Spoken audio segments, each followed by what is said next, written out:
So Sheduer Sanders is one of the most talked about NFL rookies we've ever seen in a while. Mind you, his dad is Sanders, and a lot of people see this as a reason for him to be a starter. For some reason, just because of his connection with Sanders, everybody, especially the commentators online, are saying that Sheduer Sanders is better than the Browns' third-round pick, Dillon Gabriel. And this, I will be fair, comes with a lot of good concrete reasons. Recently, Dillon Gabriel got injured in a game with a concussion, and Sheduer Sanders took over for him. After that, Sheduer Sanders was named the starter against the Raiders, and mind you, he did pretty good. This wasn't an insane performance by any glimpse of the imagination, but Sheduer Sanders showed that he can at least push the ball down the field. This led to a lot of commentators saying Sheduer should actually be the starter going forward. Regardless of the conditions, regardless of the elements, he's going to have to adapt. And if you think commentators don't have a say in the way NFL teams make the decision, you're wrong, because Sheduer Sanders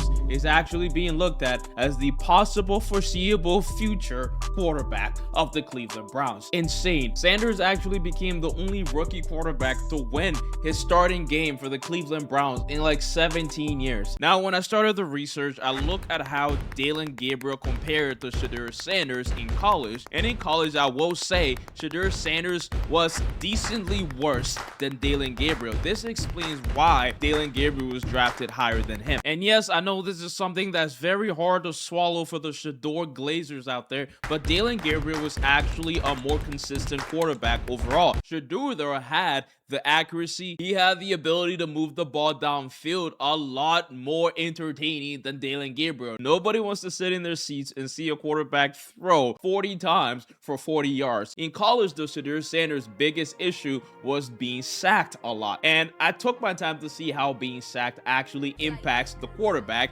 in the NFL. And to be fair, it really doesn't mean that much. Joe Burrow was one of those quarterbacks that were sacked a lot in college, and he still turned out to be a great NFL quarterback. So it's not that big of a deal if you get sacked 50 times in college like Sheduer Sanders did. Now, throughout the sacks complaint, obviously Sheduer blamed his O-line, which is something that I 100% disagree with, but he had the worst O-line in college football and was sacked the most in the country. The sheer amount of sacks led to a lot of people and critics and scouts saying that Sheduer Sanders can't navigate the pocket, even though we saw some evidence of him doing it properly. What I like about Sheduer is that accuracy, and what I don't like is the fact that he hold on to the ball a lot, making him extremely sackable. But after his last game against the Raiders, where he got sacked only one time, it only builds more confidence in the fact that if Sheduer fixes this part of his game, he could honestly be a decent enough quarterback that you may actually start in fantasy football if you care. Oh my God. Handled himself, I thought, pretty well in his first NFL start. He only dropped back 21 times, but he goes 11 of 20 for 209, 1 touchdown, 1 interception. Biggest thing to me, Evan, only took 1 sack. Overall, all hell will break loose, and we'll really see who this guy is as a quarterback